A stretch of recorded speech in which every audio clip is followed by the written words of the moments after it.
I'm Terry with Towers Murray Plumbing, Murray, Utah. Here to show you how to remove a toilet. First thing you want to do is turn this incoming water off. Remove the supply line. You need to take all the water out of the tank, which in this case I have already done.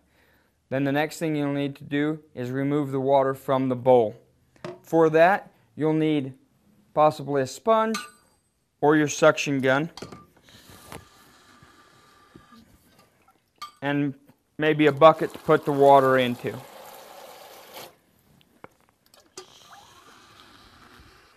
Suction gun like this sometimes makes short work of removing a toilet.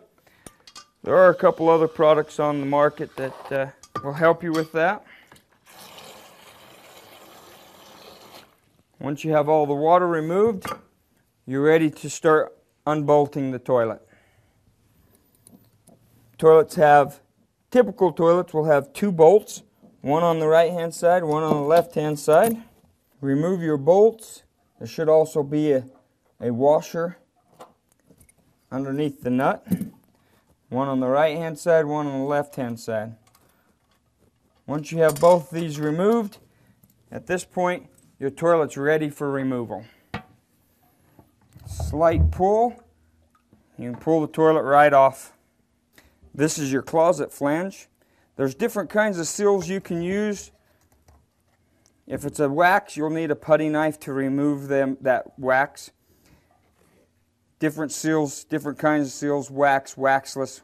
In this case, we're going to use a waxless seal. Replace that. Take a good look at the bolts. If your bolts are rusty at all, that's a great time to replace those bolts so there's no future problems. Once your wax is back in place, you're ready to reinstall the toilet.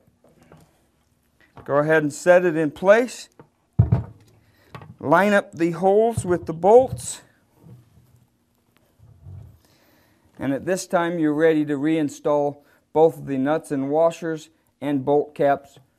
Reinstall your water line and check for leaks. Again, I'm Terry with Towers Murray Plumbing, and we've just shown you how to replace your toilet.